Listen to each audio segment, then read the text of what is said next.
Assalamualaikum warahmatullahi wabarakatuh. Saya Rini Haryani, mahasiswa dari Universitas Muhammadiyah Kudus, akan memberikan pendidikan kesehatan tentang hipertensi. Selamat sore Bu. Perkenalkan, saya Rini Haryani. Saya mahasiswa dari UMKU Universitas Muhammadiyah Kudus, program S1 Keperawatan. Di sini saya akan memberikan pendidikan kesehatan tentang hipertensi. Sebelumnya Ibu pernah dengar ya hipertensi ya? Hipertensi atau biasa disebut dengan tekanan darah tinggi atau tensinya tinggi. Hipertensi merupakan penyakit pada gangguan sistem pembuluh darah yang ditandai dengan tensinya lebih dari 140/90 mm². Jika tensinya yang di atas lebih dari atau sama dengan 140, sedangkan yang di bawah 80, itu sudah dikatakan hipertensi. Tetapi jika di atasnya itu kurang dari 140 atau di bawahnya itu lebih dari atau sama dengan 90, itu juga sudah dikatakan hipertensi. Misalnya 130/90, itu juga sudah dikatakan hipertensi. Kalau 120/90 Mbak, itu sudah bisa dikatakan hipertensi juga. Karena bawahnya itu sudah 90, jadi batas minimal dari bawah itu 90 ke atas. Apa yang menyebabkan hipertensi? Yaitu pola hidup yang tidak sehat. Pola hidup yang tidak sehat seperti konsumsi garam yang berlebih, makan makanan yang banyak mengandung lemak, merokok, banyak minum kopi, dan juga kurang olahraga. Dengan konsumsi garam yang berlebih, kandungan natrium pada garam bisa menyebabkan tensi lebih dari normal. Begitu juga dengan konsumsi lemak yang berlebih, akan banyak menimbulkan semacam plak atau karang. Kalau kita biasa pada gigi itu karang gigi, seperti itu. Jadi bisa menyebabkan penyempitan pada pembuluh darah sehingga tekanan darahnya tinggi. Merokok dan minum kopi itu banyak mengandung kafein, dimana kafein di situ fungsinya dia jika masuk ke dalam tubuh dia akan menghambat hormon yang fungsinya untuk melebarkan pembuluh darah.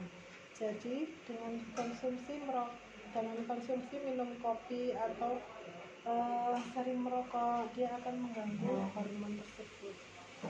Dengan kurangnya berolahraga, pasti dia akan banyak menimbulkan timbunan lemak sehingga menimbulkan kegemukan. Di sini kegemukan juga menyebabkan hipertensi.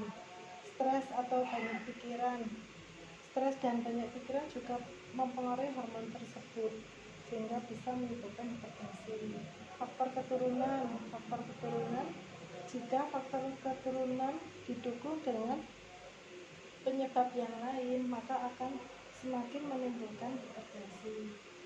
Jika sudah terjadi hipertensi, tanda dan gejala yang sering dirasakan yaitu pertama sakit kepala. Biasanya tensinya tinggi itu orang cenderung akan menderita sakit kepala.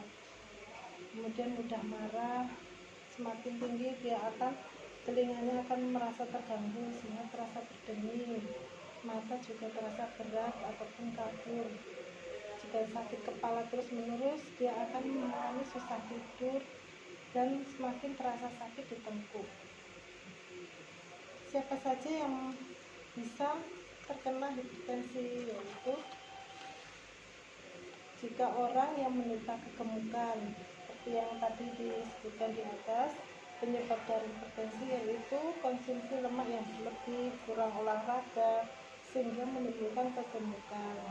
Di sini kurang olahraga pun bisa menjadi faktor risiko dari hipertensi. Stres, minum alkohol, merokok, minum kopi, dan juga konsumsi garam dan lemak yang berlebih. Yang terakhir yaitu faktor keturunan. Selanjutnya, jika hipertensi tersebut tidak dikontrol secara rutin, itu akan menyebabkan komplikasi dari berbagai organ. Pertama, dari organ kepala, yaitu otak. Dia akan terjadi gangguan pada cerebrovaskular atau perdarahan pada pembuluh darah pada otak. Biasanya akan mengakibatkan stroke, biasanya orang sebutnya stroke. Kemudian pandangan matanya kabur atau penglihatannya kabur. Ya, turun lagi ke jantung. Jantungnya akan memompa lebih cepat, terus dia akan mengalami pembengkakan sehingga terjadi gangguan pada jantung. Yang lainnya yaitu organ ginjal, di mana organ ginjal itu dia akan mengalami gangguan sehingga penurunan fungsi ginjal. Biasanya orang menyebutnya gangguan gagal ginjal. Yang terakhir, bisa terjadi gangguan keseimbangan dan bisa juga menyebabkan kematian jika hipertensinya sudah tidak bisa dikontrol dengan obat. Bagaimana cara menghindari hipertensi? Cara untuk menghindari hipertensi kita simak saja dengan ABCD. Apa itu A? A itu untuk aktivitas, jadi kita harus sering olahraga. Sedangkan B, kita harus menjaga berat badan yang ideal. Dengan C itu kontrol rutin, jadi kita harus rutin mengecek tekanan darah kita. Sedangkan D yaitu dengan diet dan olahraga yang teratur, kontrol rutin, itu akan bisa mengontrol tekanan darah kita. Bisa dilihat contoh menu yang seimbang ya untuk hipertensi ya. Bisa dengan lauknya telur dadar tanpa garam dengan sayur, bisa nasi, siangnya bisa nasi tahu tempe tanpa garam, sayur sop, ikan. Kemudian malamnya bisa dengan tahu tempe tanpa garam atau telur rebus. Buahnya bisa dengan pepaya. Hipertensi itu ada tingkatannya, bisa dikatakan ringan, sedang maupun berat. Jika hipertensi ringan, untuk takaran garamnya tiap hari yaitu setengah sendok teh. Jika sedang, 1/4 sendok teh. Jika sudah terjadi hipertensi berat, itu makanannya tanpa garam, jadi anyep nih. Untuk ukuran dari hipertensi ringan, sedang, berat yaitu jika tekanan darahnya dikatakan ringan jika tensinya 140 sampai 159, sedangkan bawahnya 90 sampai 99. Dikatakan hipertensi sedang jika tensinya 160 sampai 179, sedangkan bawahnya 100 sampai 109. Dikatakan hipertensi berat yaitu jika tensinya yang di atas 180 sampai 209, bawahnya 110 sampai 119. Bagaimana cara penanganan hipertensi? Dengan medis yaitu konsumsi obat hipertensi rutin. Jadi obat hipertensi itu harus diminum secara rutin, tidak bisa ya misalnya sudah enak terus kita stop obatnya. Jadi harus selalu diminum ya dan selalu dikontrol.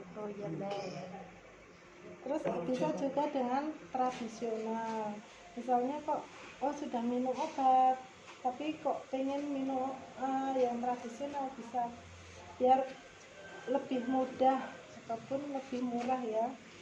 Bisa dengan timun, buah timun, bisa dengan daun salam ataupun daun seledri. Direbus ya Mbak ya itu? Untuk timunnya bisa dengan diparut, diperas, kemudian diminum airnya, 2 buah timun sehari ya. Untuk yang daun salam bisa direbus, misalnya 10 lembar, 2 gelas air, direbus dengan 12 gelas air, direbus sampai tinggal 1 gelas, kemudian diminum pagi sore. Sama untuk daun alpukat juga bisa, belimbing wuluh itu juga bisa, diparut, diperas, kemudian diminum pagi dan sore. 2 buah belimbing, 1 genggam daun seledri. Daun seledri itu ditumbuk, kemudian diperas dan diminum airnya pagi dan sore. Demikian dari saya. Apakah ada yang ditanyakan? Sementara tidak, Mbak.